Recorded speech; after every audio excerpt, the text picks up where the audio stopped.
Good morning guys. आज हम chapter Indigo book flamingo start करेंगे।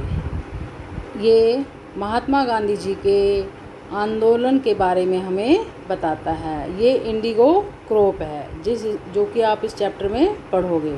इंडिगो क्रॉप के फूल हैं ये, और ये राइटर है जिसने इस चैप्टर को लिखा है, Louis Fischer. Was born in Philadelphia. ये कहाँ पैदा हुए थे? फिलाडेल्फिया में पैदा हुए थे। Louis Fischer was born in Philadelphia in 1896। Louis Fischer 1896 में फिलाडेल्फिया में पैदा हुए थे। He served as a volunteer in the British army between 1980 to 1920। और उन्होंने ब्रिटिश आर्मी में भी एक स्वयं सेवक के रूप में काम किया था 1918 से 1920 के बीच में। Fischer made a career as a journalist. Fischer ने एक पत्रकार के रूप में काम किया and wrote for the New York Times. और न्यूयॉर्क टाइम्स अखबार के लिए उन्होंने लिखा, द सैटरडे रिव्यू के लिए लिखा, and for European and Asian publications. और यूरोपियन और एशियन पब्लिकेशंस के लिए भी उन्होंने काम किया। He was also a member of the faculty of Princeton university. और वो प्रिंसटन यूनिवर्सिटी की फैकल्टी में भी एक सदस्य के रूप में रहे थे। उन्होंने वहाँ भी काम किया। इस स्लाइड में C.F. एंड्रयू के बारे में मैं बताऊंगी। C.F. एंड्रयू जो है महात्मा गांधी को बहुत पसंद करते थे, और वो भी नॉन वायलेंस के सपोर्टर थे। एन इंग्लिशमैन, वो एक अंग्रेज थे। Admired Gandhi ji, was willing to support their cause. और वो गांधी जी की प्रशंसा करते थे और उनकी सहायता करने के लिए इच्छुक थे। And the lawyers also considered having an Englishman with them to be a good idea. और वकील भी ये चाहते थे कि एक अंग्रेज उनके साथ रहे तो अच्छा रहेगा। Gandhi ji asked his group not to seek help of him as he is an Englishman. लेकिन गांधी जी ने क्या कहा कि हम किसी भी अंग्रेज की इस मामले में कोई सहायता नहीं लेंगे। Rajendra Prasad recollected that in this way he taught them to be self reliant. तो राजेंद्र प्रसाद ने इस बारे में अपने विचार दिए कि वो हमें ऐसा कहकर स्वयं पर निर्भर होने की शिक्षा दे रहे थे। वो चाहते थे कि ऐसे आंदोलन में हम किसी भी अंग्रेज की सहायता लेंगे तो अंग्रेज ये सोचेंगे कि हमारी सहायता के द्वारा इन्होंने आज़ादी प्राप्त की है। वो आत्मनिर्भर होकर ही सभी आंदोलन करना चाहते थे, इसलिए उन्होंने मना कर दिया अपने ग्रुप को कि वो उनकी सहायता नहीं लेंगे। तो आप C.F. एंड्रयू के बारे में जान गए होंगे, जिसको बारे में आप इस चैप्टर में पढ़ेंगे। ये इंडिगो नील की फसल है जो इस स्लाइड में दिखाई गई है। ये उसके लीव्स हैं इंडिगो के, जिससे कि कलर बनाया जाता है, और ये उसके फ्लावर्स हैं जो हम इस चैप्टर में पढ़ेंगे। तो इस चैप्टर में हमें इंडिगो फसल के बारे में बताया गया है। ये इसकी पत्तियां हैं और ये इसके फ्लावर्स हैं। अब हम आगे इसकी समरी बताएंगे। Summary of Indigo chapter written by Louis Fisher. This story is set in 1916, where Gandhi steps up to help a bunch of poor peasants from Champaran. It gives an account of how he struggled to bring them justice and equality. Thus, it begins with most of the arable land of Champaran that divides into a large state. The owners of the estate, an Englishman, and the workers are Indian tenants. We learn that the chief commercial crop on this land is indigo. Moreover, we also see that the landlords compel all the tenants to plant 15% of their indigo and submit the whole harvest in the form of rent. The tenants are under a long-term agreement to do so. ये story लगभग 1916 के आसपास लिखी गई, जब गांधी जी ने चंपारण में कुछ गरीब किसानों की सहायता की थी। ये हमें बताती है कि उन्होंने किस तरह से उनके लिए न्याय और समानता को दिलवाने के लिए संघर्ष किया। Thus it begins with most of the arable land of Champaran that divides into a large state। और उन्होंने चंपारण की भूमि पर उन किसानों की मदद की जो कि बहुत बड़ी जागीरदारी के रूप में डिवाइड कर दी गई थी।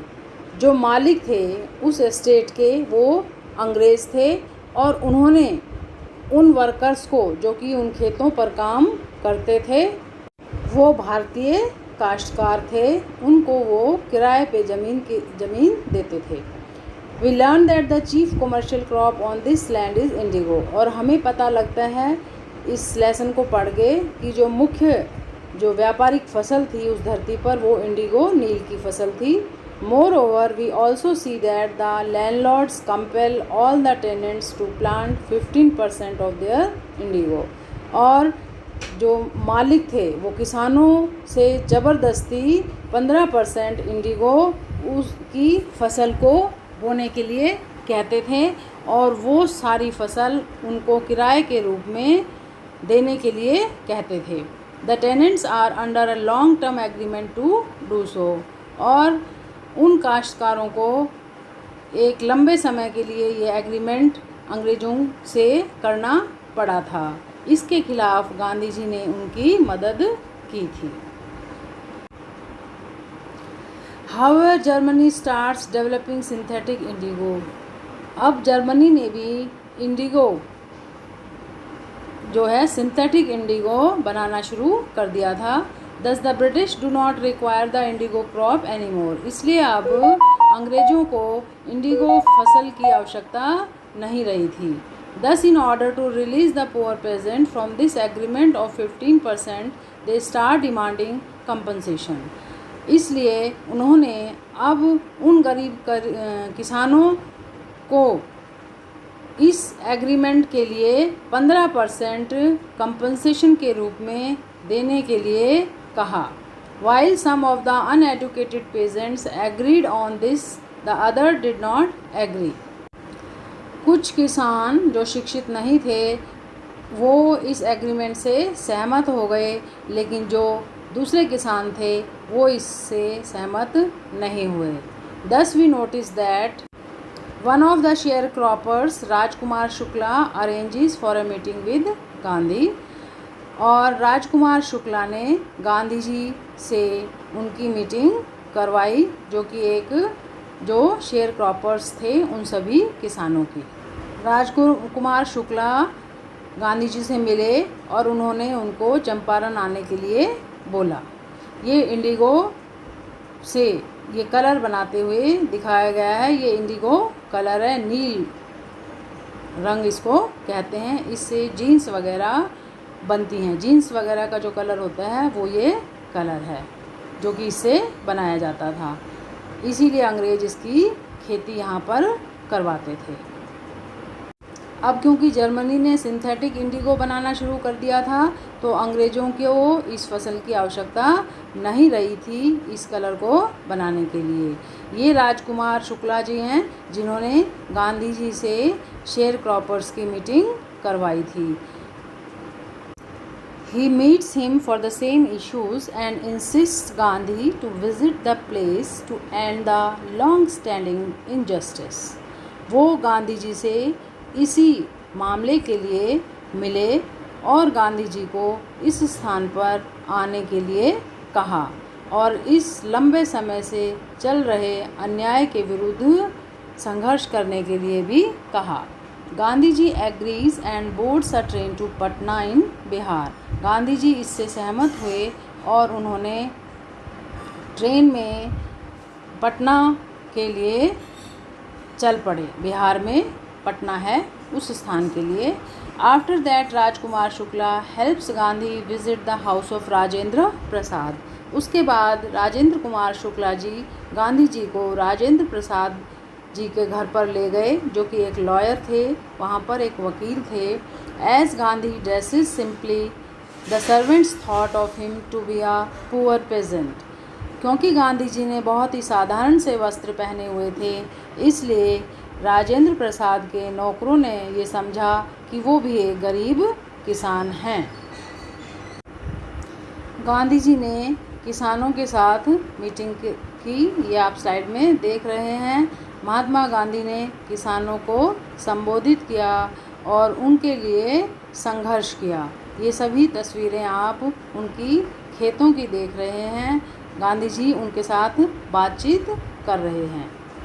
ये उन गरीब किसानों की है जो कि खेतों पर काम करते थे, और ये उन लॉयर्स की तस्वीरें हैं जो उनके खिलाफ़ केस लड़ते थे। और ये इंडिगो कलर कैसे बनाया जाता है उसकी स्लाइड है। इस तरह से इंडिगो कलर तैयार किया जाता है। गांधी जी ने जो जो चंपारण में किसानों के लिए किया, ये सब स्लाइड्स शो कर रही हैं। कैसे वो कोर्ट में गए, कोर्ट में के बाहर कैसे लोग इकट्ठे हो गए बिना बुलाए। किसानों को उन्होंने इनवाइट नहीं किया था, लेकिन अपने आप ही इकट्ठे हो गए थे, और फिर उन्होंने असहयोग आंदोलन भी वहाँ शुरू किया, और ये सभी लोग गांधी जी के साथ खड़े हुए थे। Thus he planned before trying to get the peasants and justice। इसलिए उसने योजना बनाई कि अब वो इन किसानों को न्याय दिलाने के लिए प्रयत्न करेंगे। It is because the British government are punishing anyone who is keeping national leaders or protesters। ये उन्होंने प्लानिंग बनाने की उन्होंने इसलिए योजना बनाई क्योंकि जो अंग्रेज़ सरकार थी वो किसी भी व्यक्ति को दंड दे रही थी जो भी राष्ट्रीय नेताओं के साथ विरोध कर रहे थे। Thus when Gandhi arrived in the place, the news of his arrival and mission spread across the town like wildfire। अतः जब गांधी जी उस स्थान पर पहुँचे तो उनके आने का समाचार जंगल में आग की तरह फैल गया। सभी लोगों को पता लग गया कि गांधी जी हमारे बीच आ रहे हैं। This resulted in a lot of lawyers and peasants groups pouring in large numbers in his support। Consequently, the lawyers did not accept that the charges are quite high and too unreasonable for a poor peasant। However, Gandhi was criticizing them for collecting huge fees from the sharecroppers। He was emphasizing on counseling as this will provide the peasants with confidence to fight their fear। इसका परिणाम यह हुआ कि बहुत सारे वकील और बहुत सारे किसान बहुत ज़्यादा संख्या में उनकी मदद के लिए, उनके साथ के लिए आ गए। परिणाम स्वरूप जो वकील थे उन्होंने ये स्वीकार नहीं किया कि जो चार्जेस हैं वो इन गरीब किसानों के लिए बहुत ज़्यादा नहीं हैं, वो इनको दे सकते हैं। However, Gandhi was criticizing them for collecting huge fees from the sharecroppers। लेकिन गांधी जी ने उन वकीलों को भी क्रिटिसाइज़ किया कि तुम इनसे बहुत ज़्यादा फीस ले रहे हो इन बटाईदार किसानों से। वकील इन बटाईदार किसानों के केस लड़ने के लिए जो फ़ीस ले रहे थे वो गांधी जी के अनुसार बहुत ज़्यादा थी और वो गरीब किसान उसको देने में सक्षम नहीं थे। इसलिए उन्होंने उन वकीलों से कहा कि ये गलत है। He was emphasizing on counseling as this will provide the peasants with confidence to fight their fear। वो इस बात पर जोर दे रहे थे कि इस तरह से किसानों को समझाने से, उनकी फ़ीस कम करने से किसानों में आत्मविश्वास आएगा और उनका जो भय है अंग्रेज़ सरकार के प्रति वो भी ख़त्म होगा। इस तरह से गांधी जी ने किसानों का पक्ष लिया। Thus he manages to get justice after a year-long fight for the peasants। He has also arranged for the education, health and hygiene for the families of the poor peasants। Finally, he teaches them a lesson of self-sufficiency and self-confidence. इस तरह से उन्होंने एक साल के लंबे संघर्ष के बाद किसानों को न्याय दिलवाया। उन्होंने उनकी शिक्षा, स्वास्थ्य और गरीब किसानों के परिवारों के लिए स्वास्थ्य सुरक्षा का भी प्रबंध किया और अंत में उन्होंने उनको आत्मनिर्भर और आत्मविश्वास का पाठ भी पढ़ाया। Conclusion of Indigo chapter. To sum up Indigo summary, we learn how Gandhi ji did not merely help in freeing India but was always working for the betterment of his countrymen from the very start. और अंत में हम संक्षेप में इस Indigo की summary में ये जान पाए कि कैसे गांधी जी ने भारत को आज़ाद करने में ही योगदान नहीं दिया, बल्कि वो हमेशा ही हर देशवासी के जीवन को उत्तम बनाने के लिए आरंभ से ही बहुत काम करते रहे। उन्होंने हर देशवासी की सेवा की, इस चैप्टर से हमें पता चलता है। तो ये इंडिगो की चैप्टर की जो पत्तियाँ और जो फसल फिर से मैं आपको दिखा रही हूँ ताकि आपको इंडिगो की पहचान हो जाए, और इसके साथ ही हम इसको समाप्त करते हैं। इस चैप्टर की समरी आपको कॉपी में लिखनी है और लर्न करनी है, और इसके साथ ही हम इसको फिनिश करते हैं। Thank you. फिर अगले चैप्टर के लिए मिलेंगे।